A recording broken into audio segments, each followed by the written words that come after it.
여러분 안녕하세요. 다공예술 찾기 일곱 번째 비디오가 되겠네요. 일주일은 잘 보내셨습니까?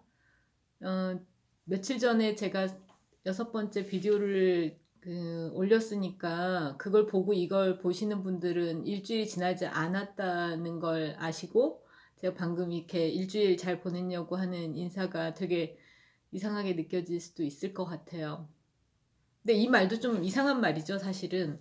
왜냐면 여러분하고 제가 이렇게 그 유튜브 영상을 찍고 있는 시점이랑 이 영상을 보실 시점이 꼭 일치하는 게 아닌데, 이렇게 시간에 뭔가 착각을 일으킬 만큼, 우리가 이 미디어를, 그리고 영상과 사진의 그 시간성에 대해서 이렇게 생활에서는 의식하지 않는 경향이 생기잖아요. 자기가 보고 있는 시점이 현재 시점이라고 생각하는 것 같은 그런 기술적인 기록이 말하자면 자신이 지금 지각하고 있는 시간하고 일치된다고 생각하는 물론 이거는 또 모든 사진이나 영상에 적용되는 얘기는 아닌데 일테면 우리가 어떤 영상을 볼 때는 특히나 그 현재성이 되게 강하니까 그렇게 시간을 의식하지 않게 되는 경우들이 생기는 것 같아요. 지각의 오류나 착각이 아니라 말하자면 특수한 지각 상태가 되는 거죠.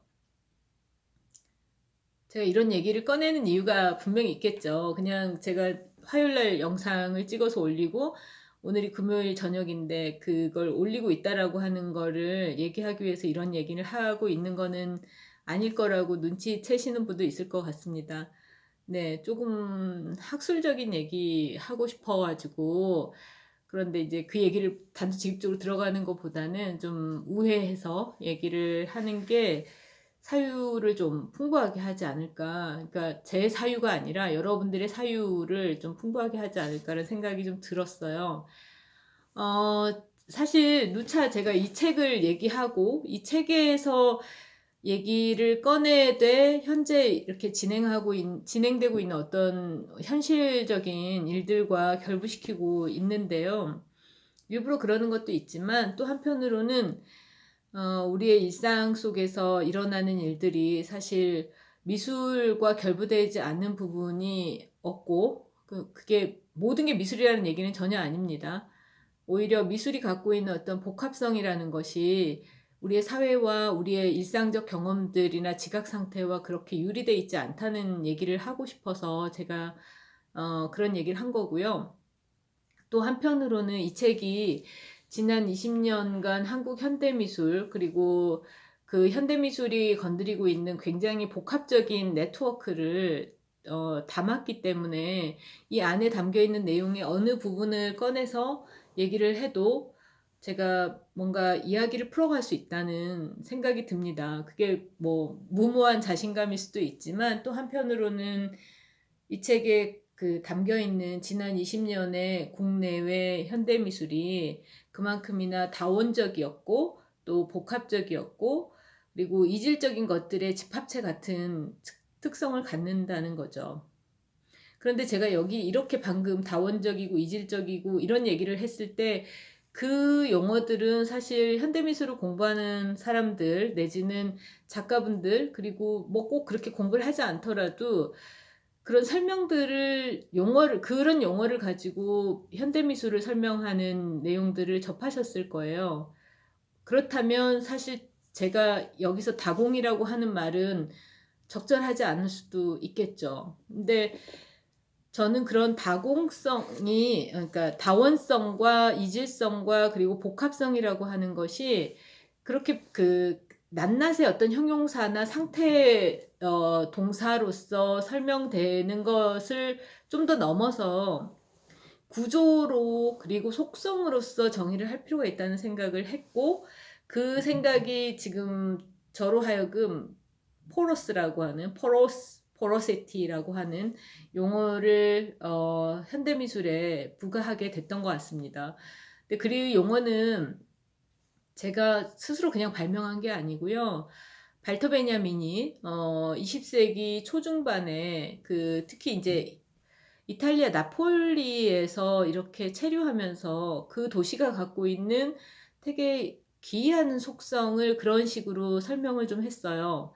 뭐냐면 자신은 이제 독일에, 특히 베를린에 근대화된 그런 모더나이제이션이 굉장히 진행 중인 어떤 도시로부터 이탈리아의 그 나폴리나 마르세유, 프랑스 마르세유를 가보면 아직 정근대적인 흔적들이 남아있고, 그 정근대적이라고 하는 것들이 꼭 그 낙후됐다든가 진보하지 못했다든가 하는 그런 그 진보주의적 시각에서 평가할 것이 아니라 독특한 성격을 갖고 있다고 이해를 했고요. 들여다봤고, 그것이 바로 정근대성인데, 그러니까 근대적 세계관이 갖고 있는 그 분할과 체계화와 또 소위 그런 분과적인 어떤 질서들이 사실은 절대적인 게 아니잖아요.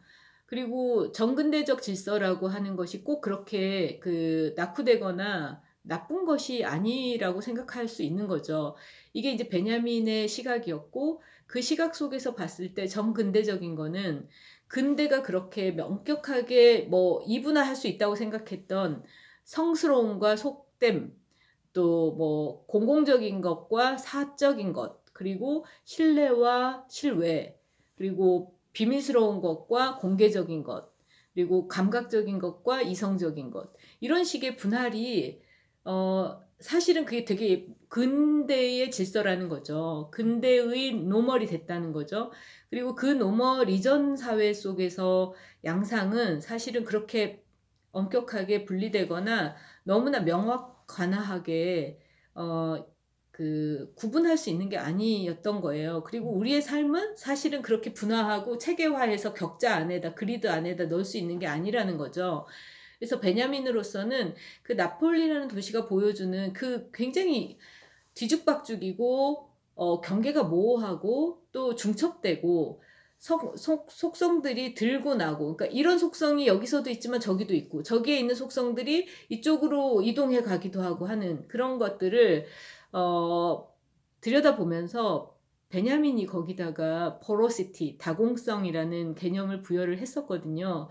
근데 그거를 베냐민이 사실 학자로서 그렇게 학술적인 그 되게 활동을 하지는 않고 자신의 어떤 사변이라든가 문내 비평이라든가 하는 것들을 했던 사람이기 때문에 그 다공성에 대해서 학술적으로 막 이렇게 디파인을 해놓지는 않았어요. 이렇게 엄격한 규정을 해놓지는 않았었거든요.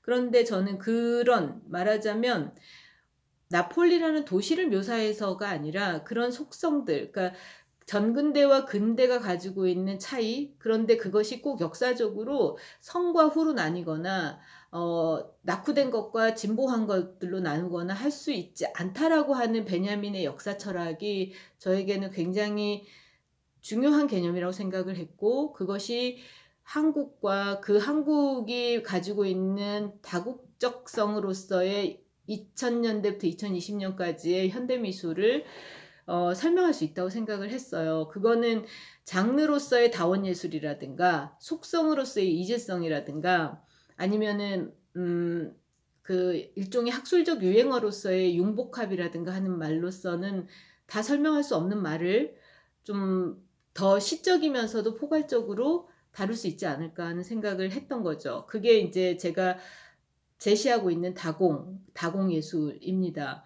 그런데 이거를 너무 이제 그 저자가 생각하고 학자가 시작할 때 어떤 개념이라고 한다면, 염두에 뒀던 개념이라고 한다면, 그걸 좀 더 명시적으로 설명하면 시간과 공간, 그리고 물질, 인간, 환경, 그리고 주체와 사물과 취향과 판단과 이런 모든 것들이 다공적인 차원들로 운동하고 있는 것, 이걸 저는 이제 다공예술이라고 생각을 합니다. 그러니까 시간도 사실 반드시 컨템포러리 아트라 그래서 동시대적이거나 가장 새로운 거거나 아니면은 이전에 없었던 것이 아니라 오히려 적극적으로 과거에, 그것도 뭔가 인과적으로 관계가 있을 것 같지 않은 시간대라도 그 시간대에 어떤 것들이 현재화되고 현재와 이중화되고 또 공간도 말하자면 로컬이라고 하지만 그 로컬들이 글로벌리즘 상황 속에서는 글로컬이 되고 하는 어떤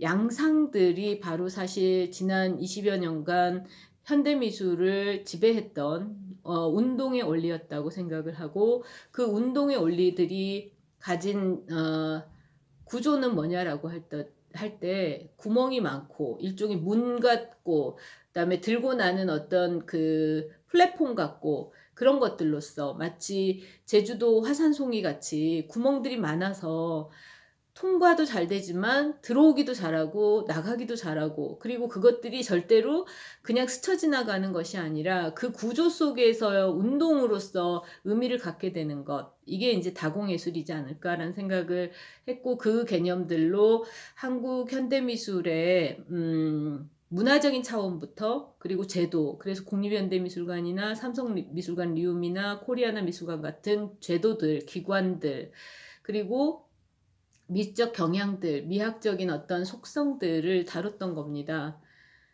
근데 이제 저는 오늘 이 비디오에서 사실은 그렇게 다공예술의 제 개념을 이렇게 설명하는 것도 의도했지만, 시간이라는 걸 생각을 해보고 싶어요. 사실 지금 우리가 제가 여러 번 얘기를 하지만, 이 책은, 다공예술은 사실은 한편으로는 현재 진행형의 연구였었는데 2020년 새해부터 갑자기 우리가 그렇게 긴장하고 있지 않은 순간에 갑자기 쑥 우리의 삶 속으로, 그리고 그 삶이 개인의 차원을 넘어서 한국의 상황을 넘어서 전 세계적으로 팬데믹이 되는 어떤 전염병과 그 전염병의 일상 속에서 살아야 되는 현실을 만들어냈잖아요. 그게 now time이잖아요. 현재 시간이잖아요. 그 현재 시간으로 보면 이 다공예술이 다루는 2020년 3월까지는 과거일 수밖에 없지 않습니까? 그래서 시간에 대해서 요즘 많은 생각을 해보게 돼요. 그리고 그 시간에 대한 거를 우리가 어떻게 다루지? 그게 학술적으로, 그리고 예술적으로, 문화적으로 어떻게 다루지? 이런 생각을 하다가 저는 다시 한번 이제 베냐민의 역사 철학과, 그리고 그 역사 철학의 되게 구체적 표상이라고 할 수 있는 아카이브에 대해서 생각을 해보게 됐어요. 그리고 실제로 이 책에는 여러분이 이 책을 좀 보시고 있는지, 제 유튜브 영상만 보시는지 제가 잘은 모르겠지만, 이 책에는 제가 아카이브에 대해서 근데 아카이브 자체가 아니라 현대미술이 아카이브라고 하는 일종의 되게 강력한 유행 현상을 겪게 되는 지점들을 푸코와 베냐민의 철학과 미학을 가지고서 좀 논한 게 있어요. 이 책에 보면 제3부, 제가 보이실지 모르겠는데 제3부에 제3부가 사실은 학술 논문들을 제가 리라이팅하고 발전시켜 가지고 모아놓은 장인데요. 이 3부에 아카이브 경향, 베냐민 바르부르크의 현재 역사 구성이라고 해놓은 그 절이 있습니다. 이게 일테면 아카이브라고 하는 것이 어떤 그 철학 속에서 만들어지거나 미술사의 제야학자가 시도했는가에 추적을 하고, 그것이 현대미술에서는 어떤 방식의 경향성을 띠는가에 대한 거였거든요. 그래서 여러분들이 이 책을 저하고 제가 이 책을 읽어드리거나 할 수는 없고, 이제 제 유튜브를 보시는 분들은, 영상을 보시는 분들은 이 책의 이 부분을 좀 읽어보시면 좋겠어요. 그게 쉽지는 않은데, 그렇다 그래서 막 제가 이상한 그 논리를 펴거나 하진 않아서, 그리고 제 논리라기보다는 발터 베냐민의 역사 철학과, 그 다음에 아비 바르부르크라고 여러분 아실 것 같아요. 그 독일의 제이한 미술사학자였습니다. 그리고 이렇게 보면은 베냐민과 바르부르크는 굉장히 비슷한 운명을 겪은 학자들인 것 같아요. 제학자들인 것 같은데, 바르부르크이 베냐민이 살아생전에 되게 영향을 받았고 또 관계를 맺고 싶어 했던 제야학자입니다. 독일의 선배 학자라고 할 수 있겠죠. 근데 미술사에서 어떻게 보면 바르부르크는 그 정통 미술사, 연대기적 미술사가 아니라 도상학을 제시했던 인물이고, 그런 의미에서 바르부르크가 보여주는 그 미술사적 시도는 사실은 베냐민이 말하는 이론은 구성될 수 있다라고 하는, 그리고 진리는 어떤 그 로지컬한, 그러니까 인간의 이성에 맞춰서 그 뭐라 그러죠? 연역적이거나 귀납적으로 만들 수 있는 것들이 아니라 구성하는 것이다라고 하는 지점에서 바르부르크는 이미지를 갖고 그런 작업을 했던 겁니다. 그래서 그런 부분을 다루고 있는데요. 제가 오늘 이 책의 내용들을 다 다루지는 않을 것 같고 여러분들이 읽어보시면 좋겠고, 사실 또 이 책에 제가 이렇게 도판으로 실어놓은 이 부분은 뭐냐면 여러분 제트카엠이라고 아시죠?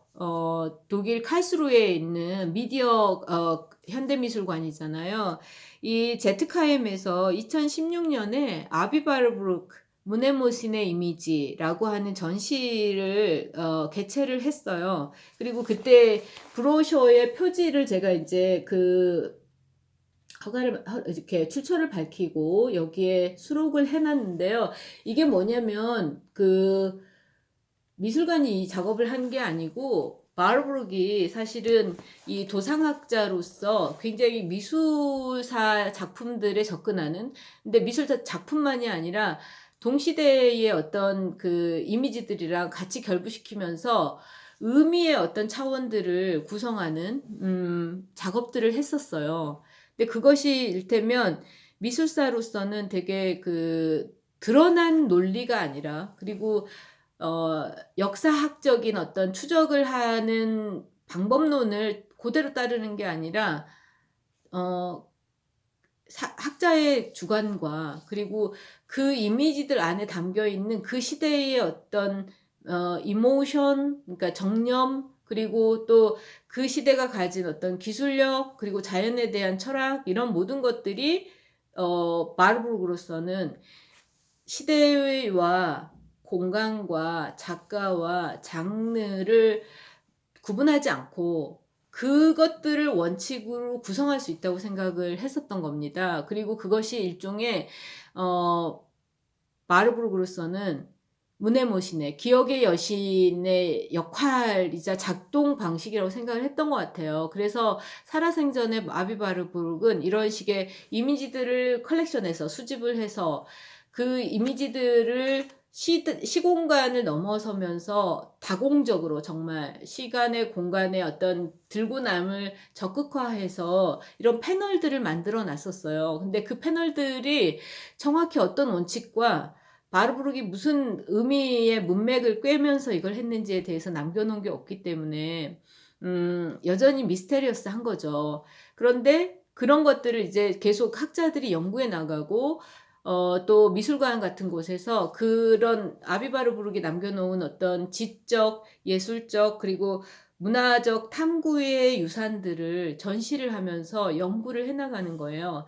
그러니까 바르부르크의 이 그 무네모신의 전시는 여러 번 있었거든요. 그리고 사실은 제가 얼마 전에도 그 저기 온라인 전시들에 대한 얘기를 했었잖아요. 근데 이 전시 제가 지금 갑자기 생각이 안 나는데 이 무네모신의 그 아비바르부르크의 이 패널 전시들을 실제로 더 그 구체화해서 2020년에 전시를 오픈하려고 했었다가 지금 코로나19 때문에 전시를 못하게 됐어요. 그래서 그 온라인으로 이렇게 보게 해주는 것들이 근데 공간이 지금 제가 생각이 안 나네요. 이렇게 얘기를 하다가 잊어버렸는데 그 공간, 그러니까 미술관인데요. 그 미술관에서 전시가 아직 열리지 못하고 있는데 그게 바로 이제 이 제트카엠 2016년 전시 이후에 있는 전시고, 그 미술관이 홍보하기로는 오리지널을 처음으로 보여주는 거고, 그거를 그 오리지널리티에 따라서 되게 그 정교하게 전시를 만들었다고 설명을 해놨더라고요. 근데 그 전시가 제가 너무 괴롭네요. 생각이 안 나서. 아, 죄송합니다. 이렇게 여러분에게 뭔가 그래도 유용한 정보를 드려야 되는데, 거기 들어가 보세요. 런던 대학의 그 아비바르브룩, The Institution of 아비바르브룩, 바르브룩 인스티튜션이라고 있는데요.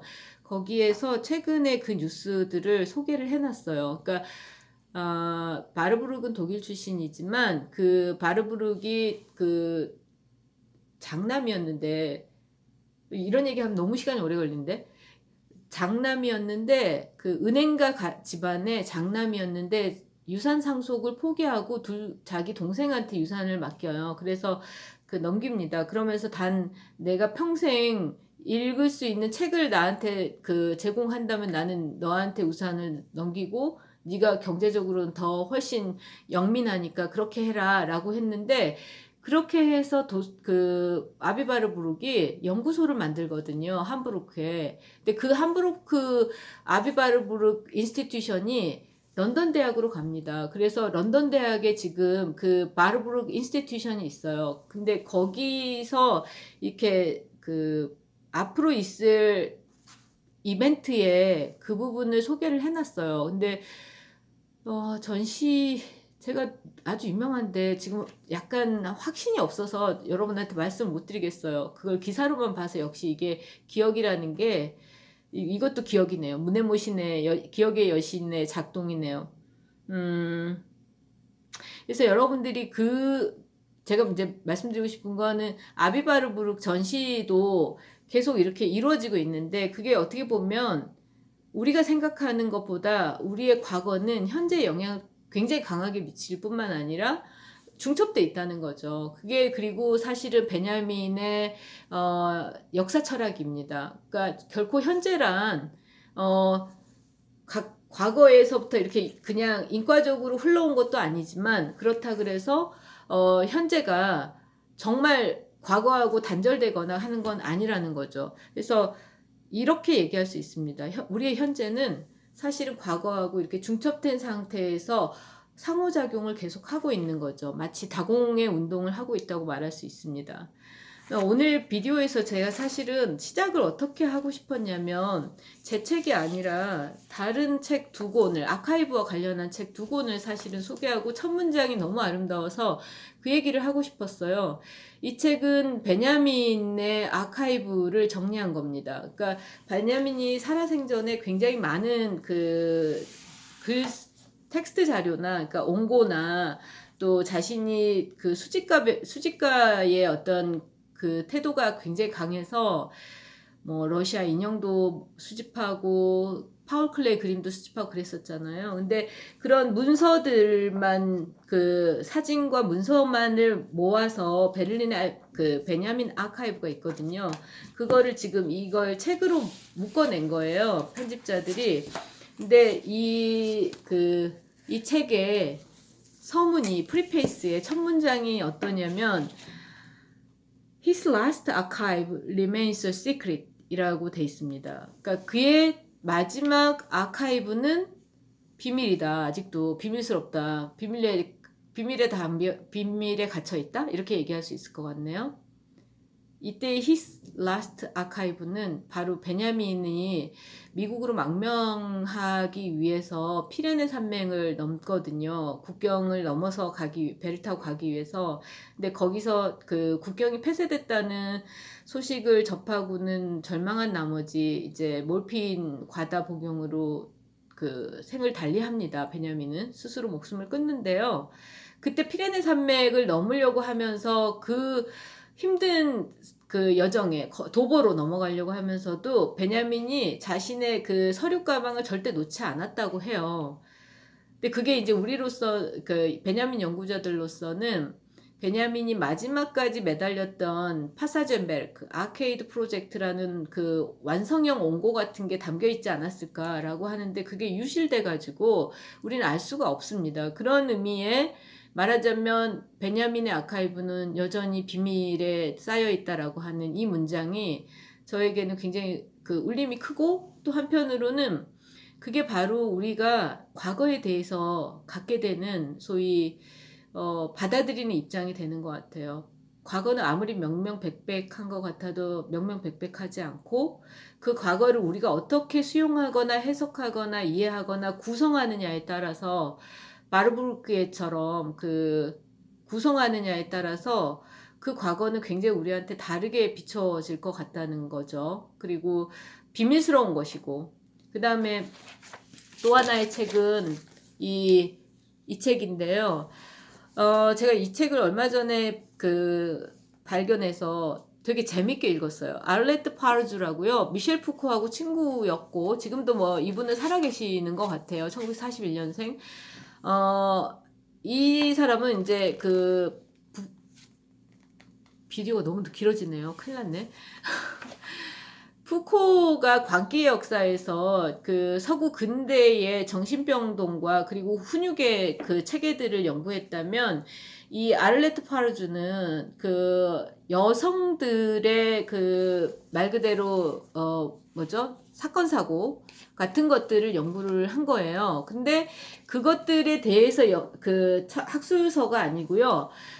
아카이브를 가지고 연구하는 아키비스트들, 연구하는 학자들의 어떤 되게 소설같이 써놓은 아카이브의 어떤 접근하는 방법, 아카이브 그 도서관의 어떤 풍경, 감각 이런 것들을 써놓은 굉장히 흥미로운 책입니다. 그래서 여러분들이 제 책은 홍보하지 않고서 남의 책을 얘기하는 아카이브 취향이라는 이 책도 꼭 읽어보시면 좋겠는데 저는 아까 베냐민 아카이브의 그런 His last archive remains a secret 이라고 하는 거랑 이 책의 아를레트 파르주의 아카이브 취향이라고 하는 것이 비슷하게 역사가 얼마나 물질적으로 우리한테 다가오는가 그리고 그것이 우리에게 여전히 추상적 의미로서가 아니라 현재적인 의미인가를 얘기하는 책이라고 생각을 했어요.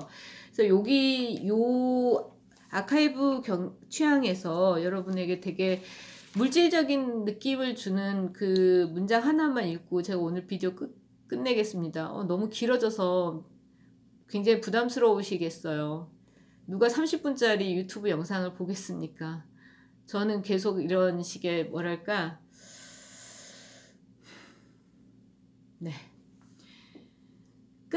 끈이 끌어진 적이 없는 종이뭉치의 가장 큰 특징. 이때 끈이 끌어진 적이 없는 종이뭉치가 바로 그 아키비스트, 아카이브 가지고 연구하는 학자가 마주하게 되는 한 번도 누구도 그 꾸러미를 열어보지 않은 문서 같은 것들입니다.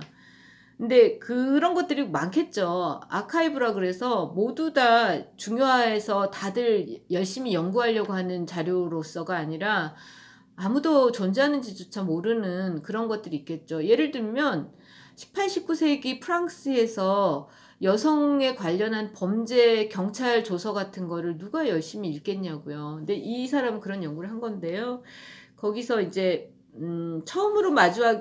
자신이 처음으로 오픈하게 되는 그런 아카이브 문서들에 대한 얘기를 이렇게 표현을 해놨어요. 끈이 끌어진 적이 없는 종이뭉치의 가장 큰 특징은 단정한 겉모습이 아니라, 그러니까 얼핏 생각하면 우리가 이렇게 끈이 끌어진 적이 없으니까 단정하게 그냥 묶여 있고, 아카이브 심지어는 이렇게 문서고에 보관돼 있으니까 잘 보존돼 있겠지라고 생각하면서 단정한 모습을 생각하겠지만 그게 아니라 먼지가 겉면에 고르게 눌러붙어 있는 상태. 이게 바로 한 번도 열어본 적이 없는 문서 덤이라고 얘기를 하고 있습니다.